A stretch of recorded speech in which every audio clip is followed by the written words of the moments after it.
You're listening to the Immortal Icons of Dance podcast. I'm your host, Lauren Johnson.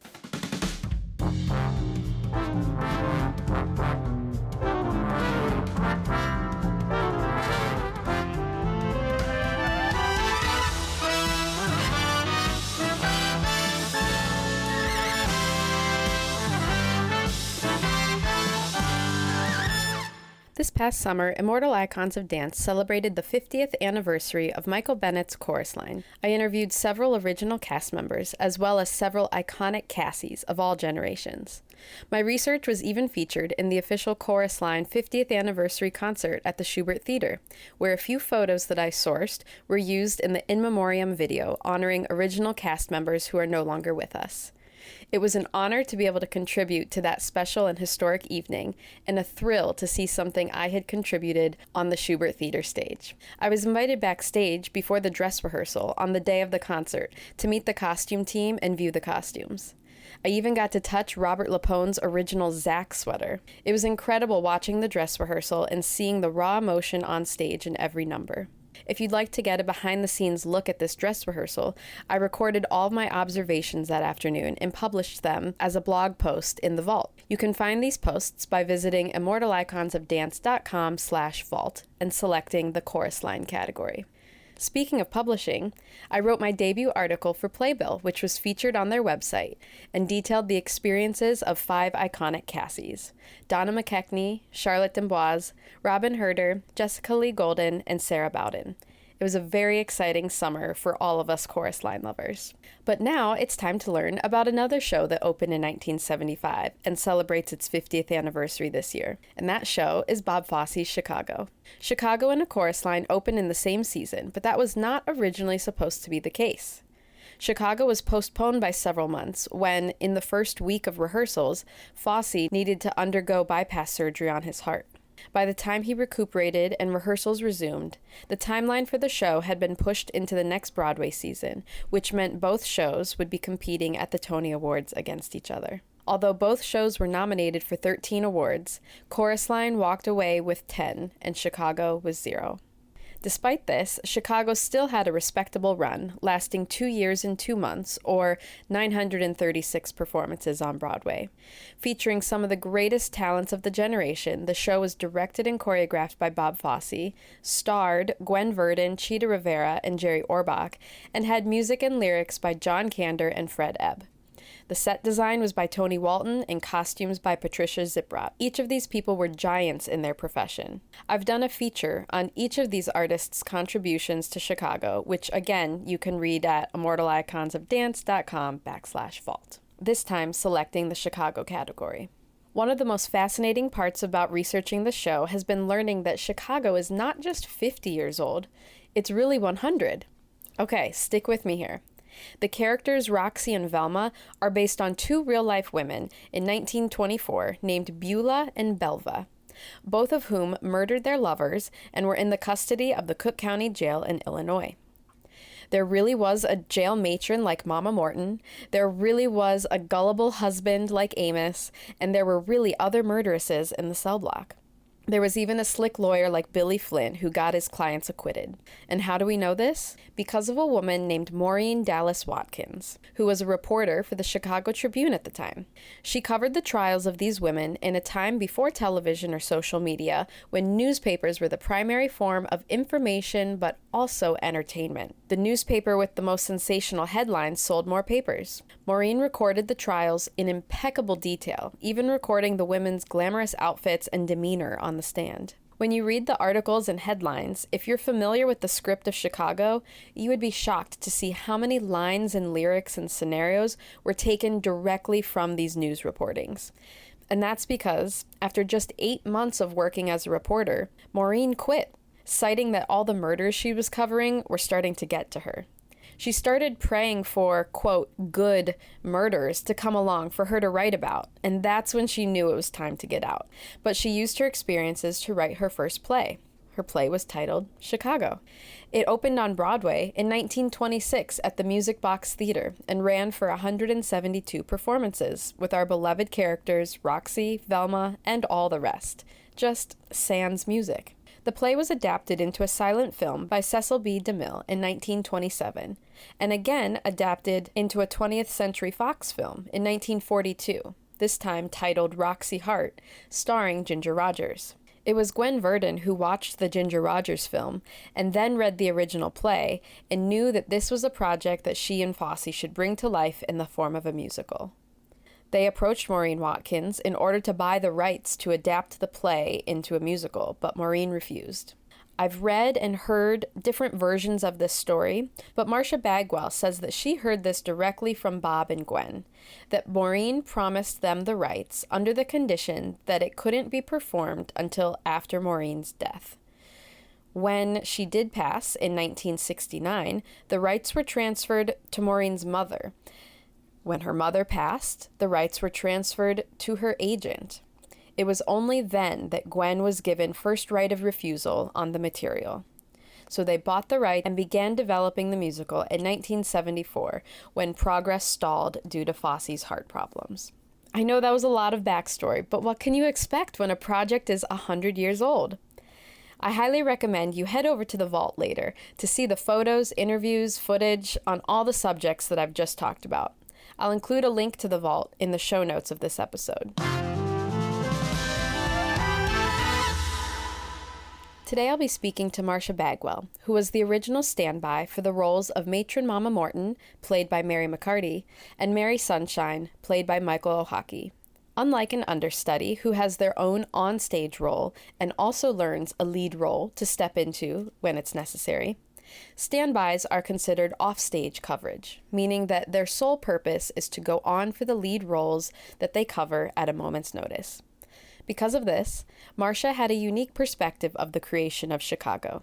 She attended every rehearsal, but more as an observer than an active participant in some ways. Standbys had to quietly learn their part by taking notes and watching, then rehearsing on their own. This gave Marsha a bit of a bird's eye view of the production, able to watch interactions between the cast and creative team.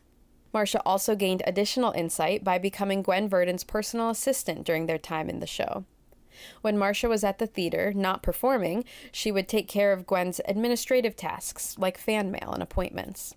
Marsha was also privy to many private dressing room conversations that would have otherwise gone to the grave with Gwen and Bob. The stories she shares with us in this interview are invaluable and so interesting. Marsha made her Broadway debut in 1973 as a member of the ensemble in The Desert Song. Next, she joined the original cast of Chicago, and her last Broadway appearance was in 1981's The Pirates of Penzance. Marsha has also performed in dozens of regional and touring productions. I hope you enjoy our conversation. Today I'm speaking with Marsha Bagwell, who was part of the original cast of Chicago as a standby for Matron Mama Morton and as Mary Sunshine. Welcome. Hello, nice to see you. You as well. I think I want to start by asking, who did you meet first, Bob or Gwen? I met Bob at the audition, so I met him first. How did you hear about the audition? How did you hear about Chicago to begin with? That's a good story. My accompanist, who I have known for 50 years, he said, Marsha, there's an audition for you for Chicago. And I said, yes, but that's a Fosse show. I don't dance like that, and I certainly am not the size of his dancers. And he said, no, just go because they want somebody that can sing soprano, like operatic soprano and belt. And they want one person to do both things. And I said, okay, why not? So I went in to the audition. There was 500 girls there, 500. Okay. But I got there early and I walked in and I got number 12 as my audition number.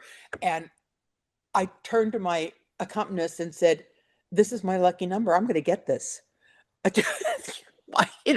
I was 29 years old. What did I know? But anyway, I went in and they typed you, and then they said, sing your best. If you're better at opera, sing opera. If you're better at belting, sing belting first. And so my accompanist, who's really smart, has been musical director on Broadway and everything. He said, Marsha, sing your belt first. And by that, I was a really good soprano at that time. I said, but Mike, sing the soprano better, I think. And he says, no, just trust me. Sing your belt first. So I sang the belt and I got kept. And so then when everybody else was singing their second best, I was singing my best on the second round. And so they picked 12 and we were supposed to go the next day to the studio where they were rehearsing and do it in front of Bob. And I think maybe there were maybe 3 or 4 went in, and then I went in, and then I went out, and the next person was supposed to come in, and the stage manager came out and says, Marsha, you got it. The rest of you can go home. I mean, of course, I felt terrible. That was a horrible way to do it in front of people, and some didn't even get to try. Hmm. But when I went to try on the costumes when they were available, and everything, this was like a month or so in, both Mary Sunshine and both Michael O'Hockey, who was Mary Sunshine, and Matron Morton, who was Mary McCarthy, both their costumes fit me. So they didn't have to make a new costume or anything. It's like I was kind of meant to do it or something, you know. Yeah. So that was the audition. And, it was crazy, you know. Wow, that's a great story. It is. It's a pretty good story, isn't it? You know, I was so naive, you know, about everything. But anyway, highlighted my career, I'm sure. So when rehearsals started, was there anyone else in the cast or creative team that you already knew, or were you meeting everyone pretty much for the first I time? didn't know anyone. No, Okay. I'd done one Broadway show before, but none of those people were in the show, you know. Hmm. And the thing is that I got hired, and a week later, Bob had his heart attack, and then they had to postpone it. So we had like 3 months of not doing anything, and then we started up again. And that's when Cheetah did her nightclub act with 2 of the boys, Chris Chadman and another boy. I can't remember his name. Maybe it was Gene Foot. I'm not sure. But anyway, they did their nightclub act, and so everybody went to that, and it was nice. And then Bob got well enough to do it. So tell me then about the rehearsal process. What do you remember from that time? Well, I was really lucky because I could sit in on everything. If my character wasn't in the scene, I could just sit in the corner and watch, which was great. And then I would watch near the piano. So I heard a lot about the music and what people were saying. One of the best things, Bob, I was so surprised he didn't have this ego. It was like everybody was on the same team. Yeah, he was the director, but he was doing something and making a dance up or something, and he did a lot of things on this on in the moment, and like he didn't practice at home. He said, "Let me see," because you didn't have 20 people there. So anyway, he would say, "Okay, somebody give me a step." Give me a step. Yeah, that's good. You do that, and then you give me that step. And okay, you do that. It's like he let everybody participate in the creative process. He was really, really generous. And I never heard him yell ever. I never saw him be disappointed because the dancers knew what a special opportunity this was for them. And they just did everything and gave 100%. Even if we were marking, they still gave 100%. It was really a lesson in professionalism and integrity, I'll tell you, and loving the work enough to be your best if you can. And so I was just thrilled. I learned so much about that. But one of the best things about rehearsal was one day when we were doing the courtroom scene. The dancers come on and they're kind of observers in the courtroom, and that's who they were. And so they came. He said, the costume designer, she was really interesting. She wore her Phi Beta Kappa key as an earring, and then wore something else over here. Isn't that great? I just think it was so great. She wore crazy things, but anyway, she brought a whole one of those big beige fabric bins, and she put a whole bunch of things like hats and different shoes and bras and shorts and little dresses and skirts and boas and all kinds of things. And he said, "Okay, go in that bin and everybody pick out their outfit that they want to use, because I want it to be everybody be kind of crazy looking in the courtroom." And so everybody went and they put, Gene Foot put that red boa thing on, and some people put different. A lot of people put different shoes on, and there's spats and all kinds of things. And then he saw what it looked like, and he told Patricia, he said, "I want it to look just like that." So Patricia Ziprod costumed it with what the dancers had picked. If you look at it, it's like that's what they originally picked from. They chose their costume. I thought that was great, and everybody was so creative in what they picked and things. And it was really great. That's And so everybody was really interesting. different. Yeah, it is. It was an interesting thing to observe too, what they picked out and how they looked, and it was great. It was thrilling because I never, he was a once in a lifetime kind of choreographer, and to see his creative work was really It was unbelievable. Mm-hmm. It really was. But one of the things in rehearsal that I remember, because I got to sit when it went to the theater. We were in the theater for like 2 weeks before we ever opened in Philly. Mm-hmm. This was in Philly, and he was staging the Hunyak scene, and when she has to leave and go up the ladder and she dies hanging, but there was people in that round drum that the orchestra sat on, and the drum would open and there was a screen there, and so a lot of things were done in shadow behind the screen, Mm. and there was four people behind there, so that when she went up and climbed the ladder and you heard the brum brum brum brum, like the hanging happened, he had the four hands come out to be seen like this, and he said, okay, now clap after she died. They were clapping. He said, no, no, no, try clapping really slow. And he went da da da da, da like this, and there was like six people behind him, and we all went like that. It was amazing to see how different it made it look. As opposed to doing this way after she died, they did Right. this kind of thing, and it was just incredible. Where you go like that, I'll never forget it. I said, wow, wow, that's really good. Wow.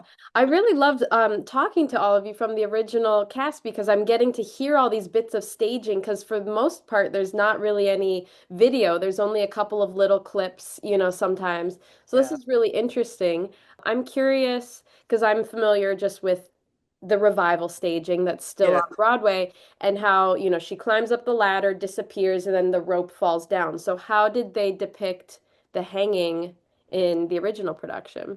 She climbed up the ladder and she did like, if you were a trapeze artist, she climbed up the ladder and did the trapeze kind of pose, and then it just went black, and then you heard the uh, drums go, like Okay. she was So it was falling. still just implied. There wasn't anything like No, physically literal no, happen. Okay. no. And have you discussed about the revival at all, about what the differences are? I mean, I've talked to many people about different things, but I'm curious what your take is. Yeah.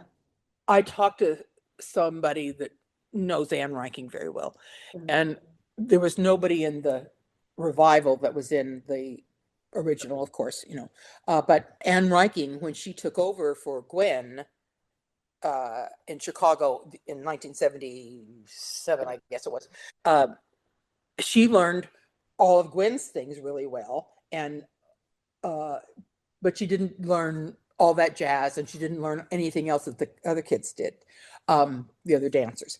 And so when I saw it, God knows she was the ultimate Bob Fosse dancer, except for Gwen. After Gwen, she knew how to do it better. That's why the choreography isn't the same. Hmm. Not that she shouldn't be able to do whatever she wants to do. She's the choreographer for the revival. She should be able to do what she wants to do. I give her that. But it it wasn't the same as far as uh, everybody being in unison when they were supposed to be in unison. There's a woman called Catherine Doby who was his assistant, and she was like everybody kind of called her the Nazi. She was ultimate Fosse dancer. She was in all his movies, everything. Um, if you had to do this, this was the choreography for the thing. If you were doing like this or something like that, she'd call a rehearsal. That's not it. It's this, and it's the side of your hip, and you have to go this. Keep your wrists on the side of your hip. Some of you, they weren't. It's here on the hip. It's here on the hip. It's on that, and so everything was precise. Everything that was supposed to be precise was precise, and they didn't have that in the revival. And so the night of the revival, Channel 1 or something in New York, they used to have opening nights. They'd go backstage and see about the opening night, and they'd interview people before and afterwards and things like that. And they interviewed Cheetah, and they asked Cheetah on TV, they said, how did you like the show? She says, well, it was really interesting, wasn't it? She Because it just wasn't Bob's choreography anymore. And that's what took our hearts away, was that it wasn't. It kind of was, but it wasn't, it just wasn't the perfection that he wanted and that everybody wanted and strived to do for him. They just really wanted to get exactly what he wanted. If the back was supposed to be here, it was supposed to be there. If the hand was supposed to be here and here, it can't be here and here. You know what I mean? I guess we wanted it to be a tribute to Bob, and it wasn't. And but I'm grateful that Candor and Ebb got the recognition they should have, because Chorus Line was at the same time at the same Tonys that Chicago was. And but now I'm glad he's getting all that money, and people are working, and the crews are working, and all around the country and the world they're still working, and I'm really grateful for that, because they didn't get any recognition that night at the Tonys. We didn't win anything. I try So to appreciate them as separate pieces of art because they both yeah. have their merit. And of course, like you said, I mean, how many generations now of theater goers have gotten to know and love the Candor and Ebb score so well, and Yes. just how it's had its own sort of life of its own in American pop culture, how many Mhm. references there are to, I'll give them the razzle dazzle. There's Yeah. just so Right. many things. So I can understand that being an original cast member and having certain expectations for it would have been difficult to have it not live up to your memory and your experience in the show. Right. And it was the encore series, and so of course that's why they didn't have any costumes. But he didn't make anything 1920s. You know what I mean? And that was the whole thing. It was a vaudeville. That's Chicago. A vaudeville musical is really the title of it. And so there was all kinds of things. In the original, they had these two huge columns that on the sides of the proscenium, and they went all the way up to the top, really big. And they had Tony Walton, who did the sets. He was married to Julie Anderson. But anyway, they had these pictures, like a stained glass kind of thing, and if you had the light behind it, the picture became alive. And so, like, for what he did was he used like for Mr. Cellophane, he used a picture of I can't remember the black actor that was so good in the 20s, and Bojangles? it could have been something like that, but I think he was heavier set. Anyway, he played the poor guy, kind of like Amos and Andy kind of thing, but it wasn't Amos and Andy at all. But it was that kind of thing. But anyway, and so when Mr. Cellophane did his number, that illuminated, and that happened with several other things so it was like you went back to that time and you saw it, as what he was trying to, like, there was acts upon acts. That's why there was always people introduce people, like the one, like Chris Chapman would come out and say, "Ladies and gentlemen, the keeper of the keys, the Countess of the Clink, Matron Morton." Acts were introduced, and like they wasn't vaudeville. That was something that they couldn't have taken to the revival, but it was really great when we did the original to have that. Tony Walton was great, and he was the one that did the costumes on the original poster. Yes. Bob said, make a poster and let me see what I like it. And he made that. Tony drew those costumes and everything on the poster and drew a sheet of it, a drawing of it. And he said, okay, great. Well, I want the costumes made just like that. So Tony really designed the costumes for the Jerry Orbach number for the Yeah. girls. Oh, Mhm. wow. I didn't know that. That's very cool. As always, I highly encourage you to check out our YouTube channel. There's a video version of every episode if you're more of a visual learner, but beyond that, I've created a playlist of videos that are relevant to each episode. More than anything, I want this podcast to be a gateway or a launching point for you to begin investigating a piece of dance history that you maybe haven't engaged with before.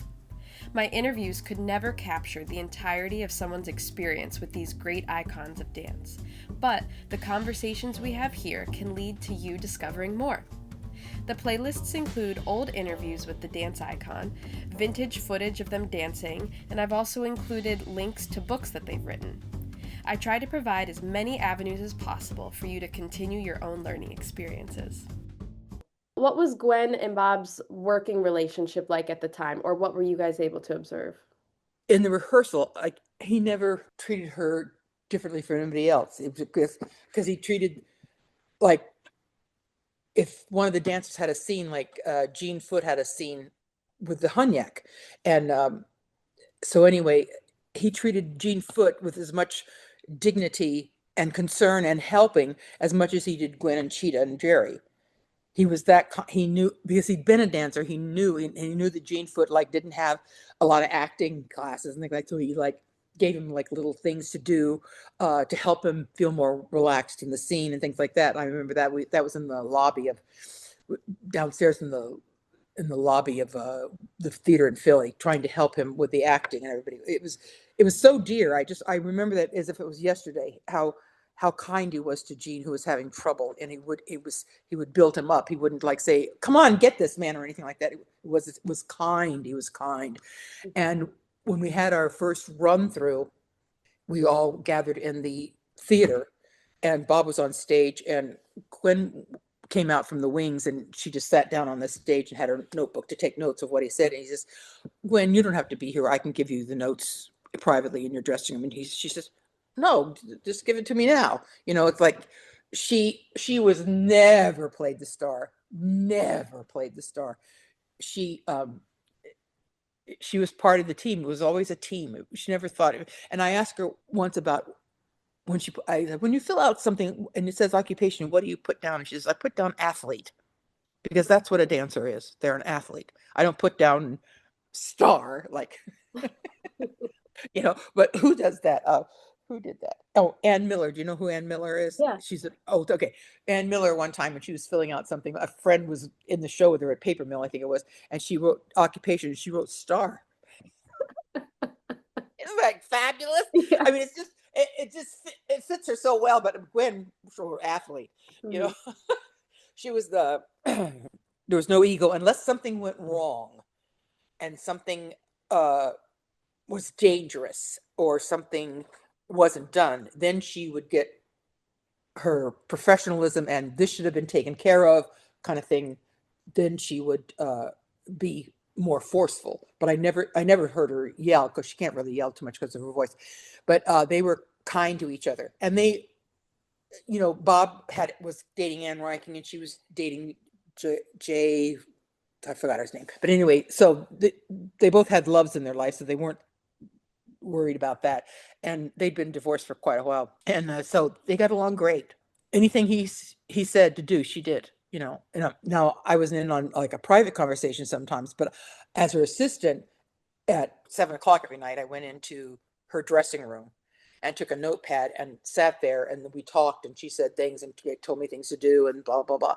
And he would come in sometimes and ask questions, and it was all great. They were kind to each other. They were all nervous because it wasn't working. The book never really worked, and they knew it.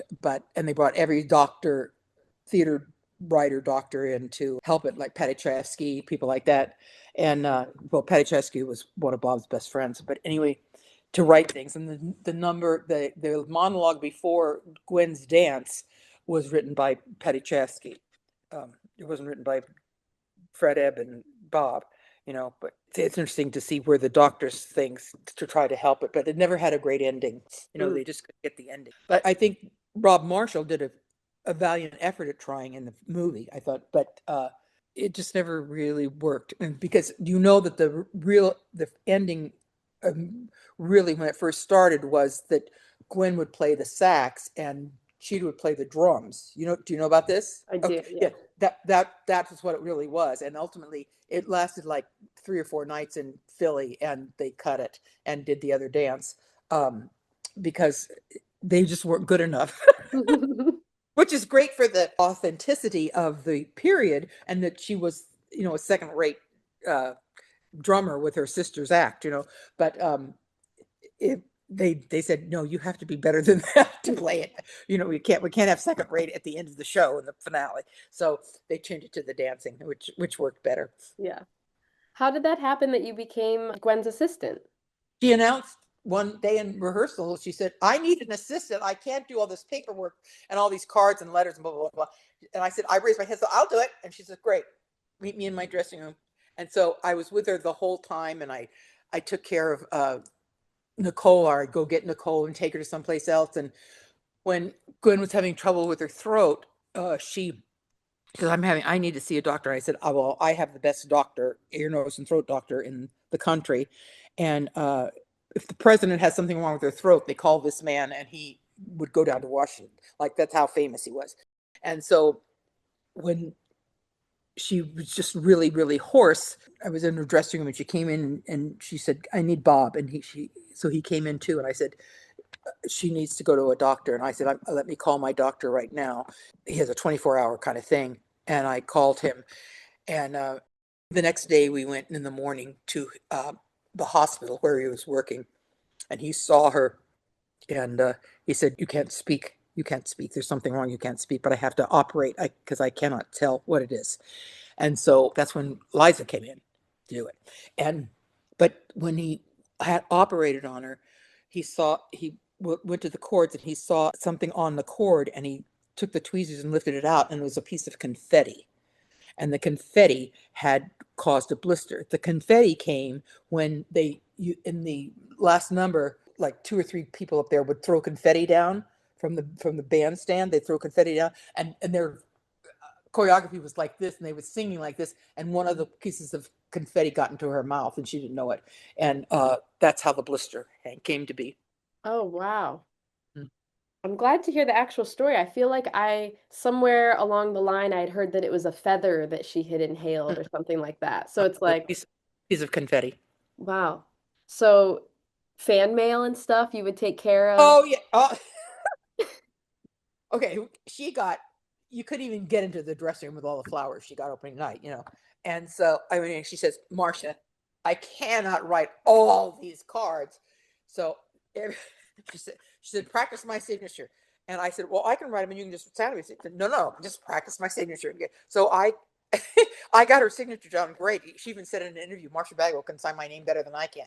And so anyway, so here I am writing, Dear Joan Crawford, thank you so much for my flowers. Blah, blah, blah. Love Gwen Verdon. All these famous people I'm writing like I'm Gwen. It was like, it was so crazy. Yeah. It was crazy. But Oh. anything like that, and anything financially, I didn't handle anything like that. But the everyday nitty gritty, sign this or call this or something like that. That's what I did. Mhm. For the first Christmas, Gwen said, I have to get a gift for the cast. And so she says, I think I'm going to do umbrellas. And so we went to this umbrella place on 57th Street. And he said, we wanted this. And it was a beige umbrella with Chicago in a darker brown. Why she picked those colors, I don't know. But anyway, darker brown. And it was a really nice umbrella. And then she said, I want to sign them all, love Gwen on all of them. Mhm. And so I said, okay. So I had the umbrellas there and I had it laid out to where she could just sign it. She's, oh, no. I'm not signing them all. You sign them, Marsha. You sign as well as I do. So all these Christmas gifts, somebody walked in and saw me signing the umbrellas. Cheetah did or something. And so I signed all the umbrellas. It was the gift. But she signed mine. I have the only one that she signed. Oh. And, I've kept it. I'll give it to somebody as a silent auction thing or someday, but Yeah. I'm not giving it up yet. But anyway, Gwen saw that and she told Chris Chapman, she says, gee, just what I want for Christmas, an umbrella signed by Marsha Bagwell. So for the audience listening, you were a standby, and so a standby is someone who's in the theater, who's ready to go on, Right. at a moment's notice, but not necessarily on stage every night. So that's why Right. you were sort of able to take on this Yes. extra work. The difference between a standby and an understudy is usually someone that's in the chorus of the show. And it's a pink contract, which is a chorus contract. A standby is someone that is not in the show on a white principal contract, and therefore is not in the show. But I'm grateful that I had to go every night because I got to be with people and see famous people. And I came down the stairs once, and there was Ginger Rogers waiting to go in to see Gwen, and oh my goodness, I was so happy, Wow. It was great, to think you get to see Ginger Rogers, from my childhood. Yeah. It was all exciting, If you like the work being done here at Immortal Icons of Dance, there are several ways you can support. The easiest ways are to subscribe to the podcast and share the episodes when you enjoy them.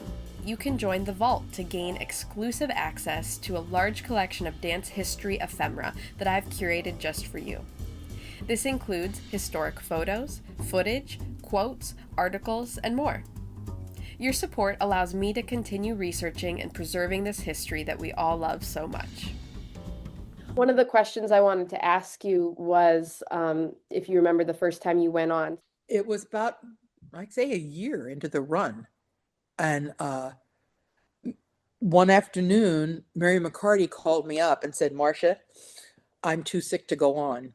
And so you need to go on tonight. And I said, okay. And she said, the stage manager will be calling you. And so we'd had understudy rehearsals for the year, you know what I mean? And so I knew it backwards.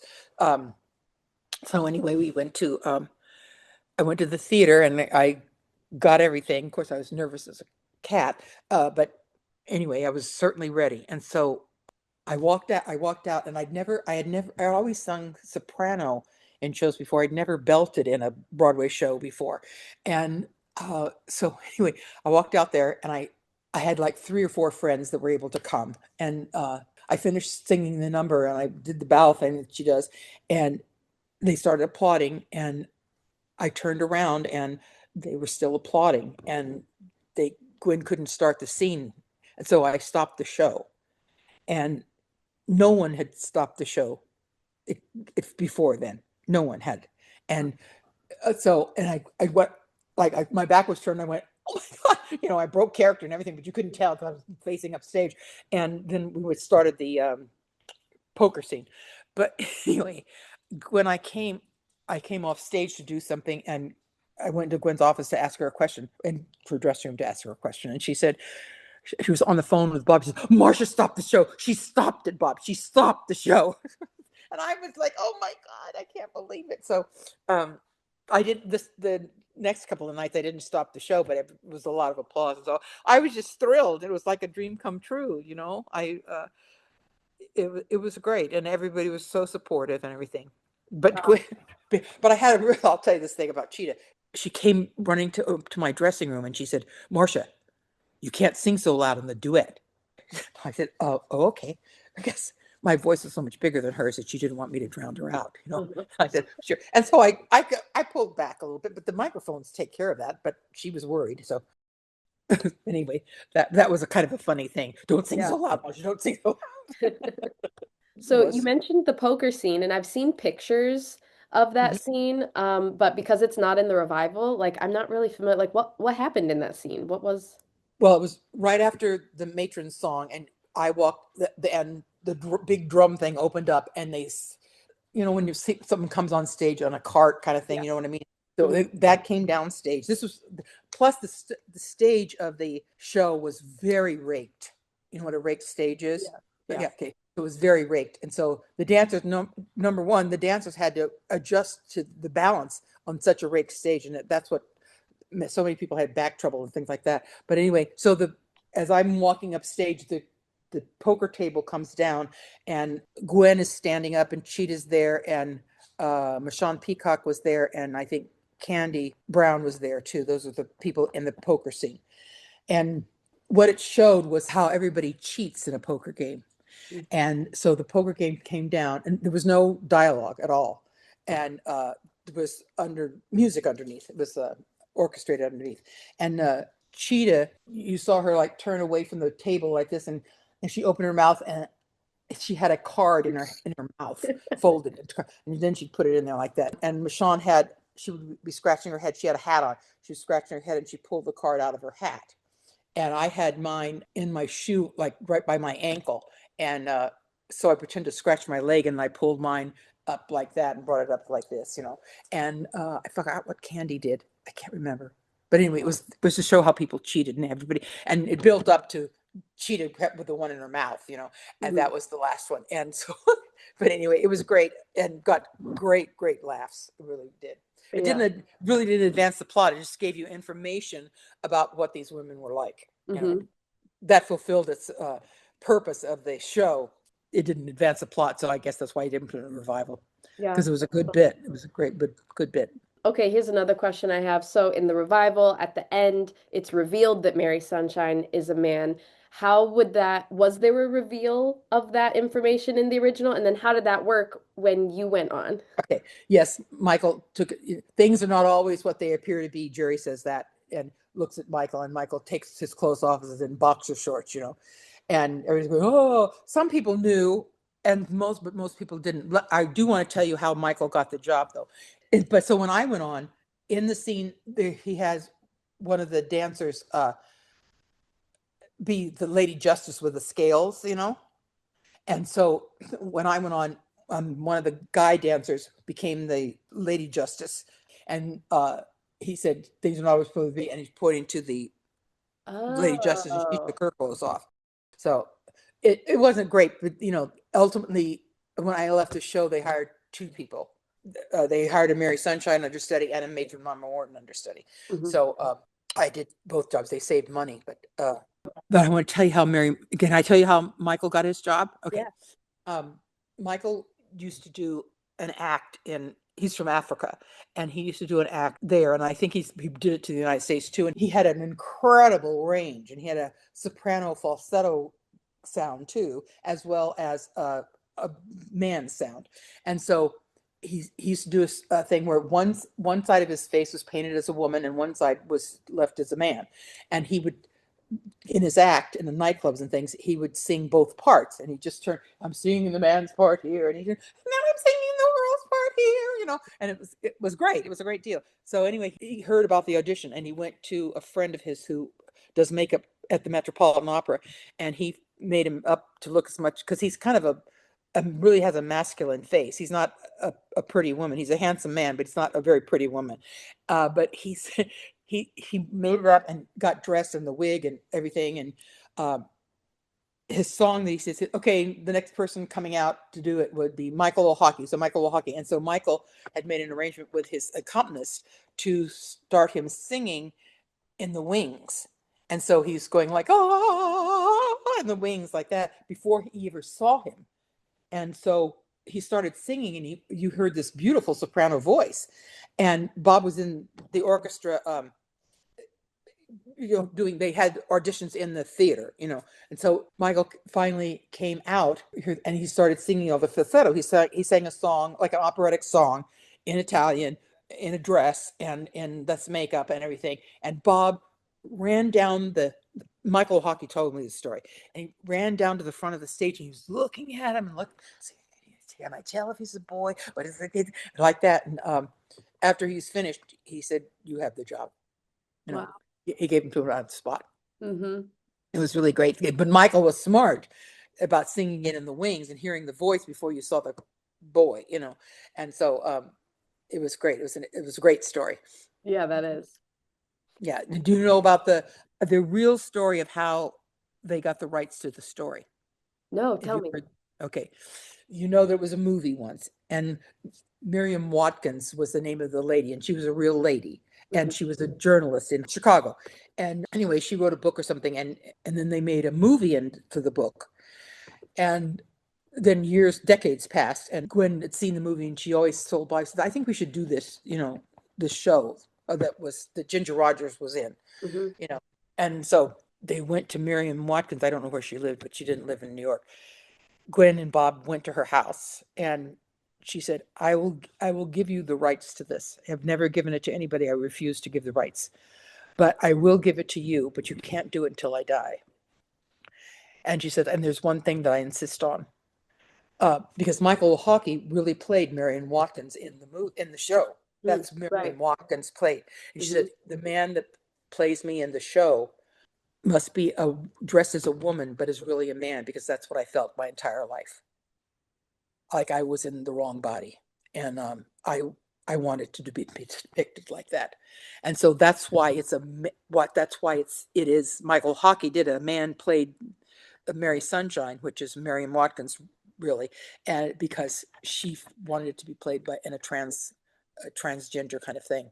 Wow. Isn't that a good story? Yeah. And that came from Gwen and Bob's mouth to me in the dressing room. And no, not very many people know that. No. Because I've read as much as I could to find, because I knew that Maureen was, and it was Maureen Watkins. Is this okay? Yes. But I've read how she was so dead set against, giving up the rights. And then obviously somehow it did, but I didn't know what was that key that Yeah, Maybe. that's why it had to be after she died, because she didn't want to be alive when that was revealed. Yeah. And but it was never revealed publicly to anybody. It was never in the papers. Nobody ever. Mm-mm. Gwen and Bob never. Gwen never gave a thing. Say, well, the reason why is that we went to Mary, we went to Maureen's slaying, and blah blah blah. She never said that ever. Not that I've ever read anything Yeah, about. no, no.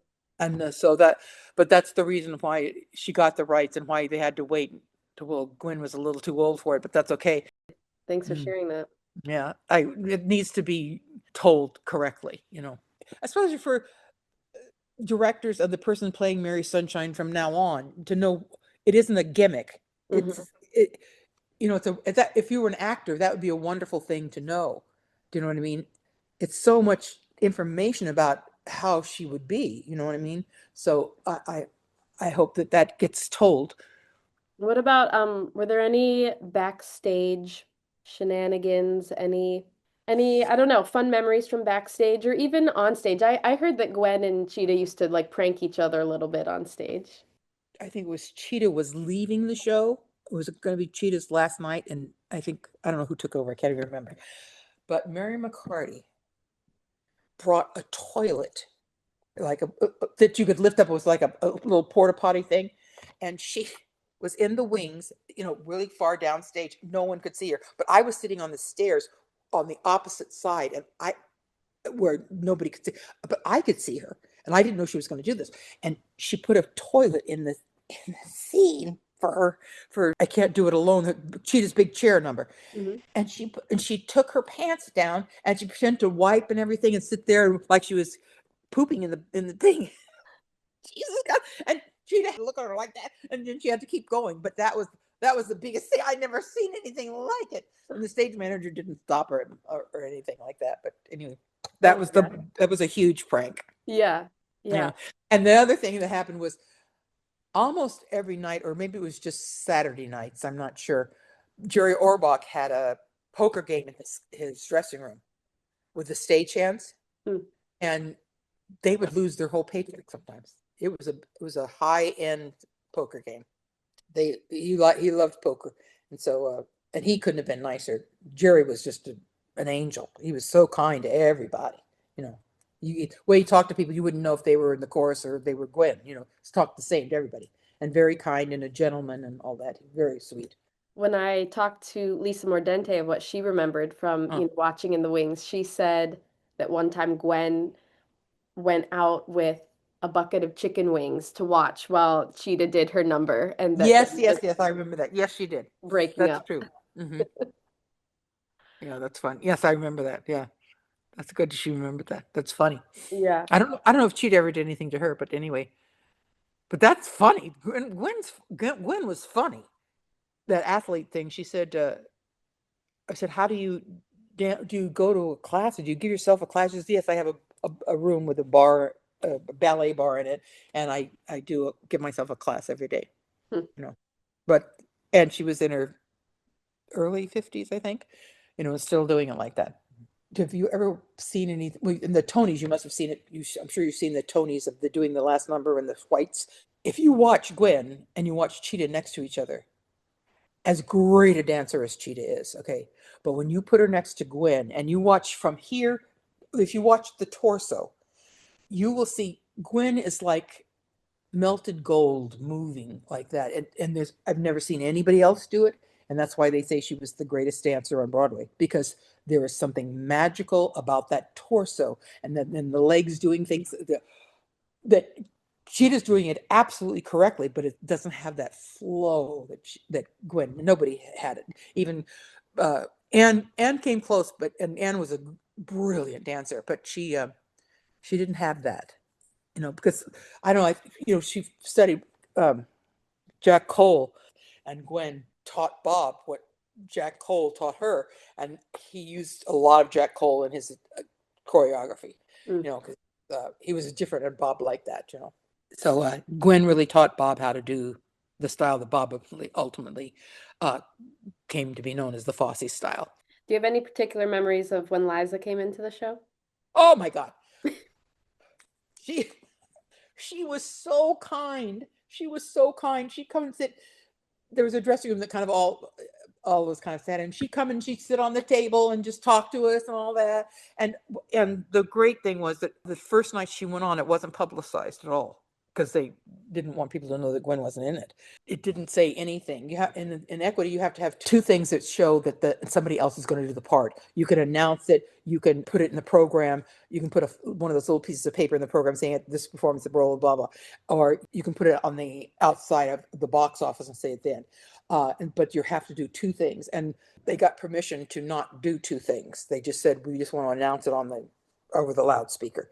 And so I was in the audience and they said, at this performance, the role of Roxy Hart, usually played by Gwen Verdon, everybody started to go, oh no, oh, the biggest sigh in the world, like that. And when it calmed down, he says, this evening will be played by Liza Minnelli. And they screamed.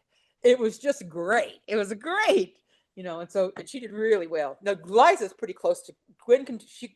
Liza can do a lot of that Gwen stuff too. That was a great thing. And she was so nice. At her last performance, she and Liza went on because of Gwen's confetti, operation. And so the last night she went on, she had a party at Waldorf Astoria for everybody. It was one of those huge, huge rooms. And there was all kinds of round tables and everybody was invited, all the crew, everybody. And matter of fact, Trump was there. And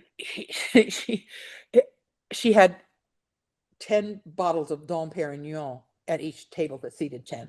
And there was a beautiful meal and all that. And then she got up and sang at the piano. Anything anybody wanted her to sing, she sang, and she just sang. It was like, she sat on the piano and sang, and it was great. It was like a real movie star kind of thing, but yet cozy and like family and like, oh, we're in this together kind of thing. She treated everybody the same, just like Jerry. Well, all of them did. Nobody played diva or anything. You can't play diva. If Gwen didn't play diva, nobody else could play diva, and so she never did. She felt herself as a chorus girl, always, Well, you've answered all the questions that I have, but you've also brought up so many other stories I wouldn't have even thought to ask about. Well, and that's why I really wanted to do it, because I want these stories to be. And has somebody told you about Lenore Nemetz going on in Philadelphia? I interviewed her and she told me her version of it, but I welcome any story that you have. Well, she and I in Philly, while everybody was rehearsing, we were in the lobby and doing the whole show with them and all that. And so we had practiced for weeks. We knew it backwards and forwards, and she didn't. She had to worry about the dancing and all that and blah, blah, blah. And so one night I went right after the show started, and I knew they were there. I went across the street to get coffee for Lenore and I. And I came back and I walked into the ensemble dressing room and nobody was there. And there was like a cigarette in an ashtray burning. And I said, oh my God, what happened? And so I looked around and he said, Gwen hurt her foot. Gwen hurt her foot. She sprained her ankle and Lenore has to go on. And I said, what? And I said, so I ran down to Lenore's dressing room, and I was stayed with her most of the time because we were pals and from being together for all these weeks. And so I sat there and she's, I'm okay. And so she went on and we just done All That Jazz. And then the next number after All That Jazz is Gwen being rolled on at the piano singing My Funny Honey. Lenore just comes out on that piano and does her thing, doesn't miss a beat, doesn't miss anything. It was much more than just the show being to be able to go on. Lenore was a star from a long, from Philly forever, but she went on for the rest of the time. And the thing is that if she hadn't been able to go on in Philly and we got the box office from that, we wouldn't have had the money to move to Broadway. And so if it wasn't for Lenore Nemetz knowing that show so well, we would have never gone to Broadway. Lenore saved the show. And Gwen and Bob knew that too. Bob took her out afterwards and everything was nice. Did somebody tell you the story about why I Am My Own Best Friend became a duet? It was supposed to be a solo for Gwen. No, tell me. I was sitting in the rehearsal hall. I was sitting by the piano, and Bob said, okay, let's work on the music of My Own Best Friend. And she looked at Bob and said, I cannot do this. I do not sing well enough to be the closing number of the first act. Mm. She said, it has to be a big conversation. I'm not singing this alone. It won't be good enough. And she said, I want to do a duet with Cheetah.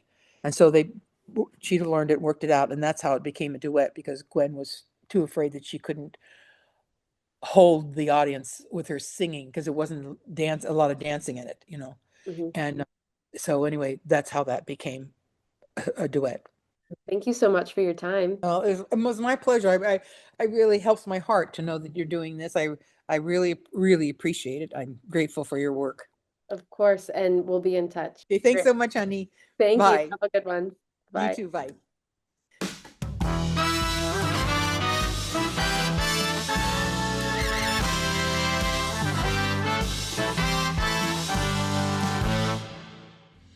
The Immortal Icons of Dance podcast is written, edited, and produced by me, Lauren Johnson.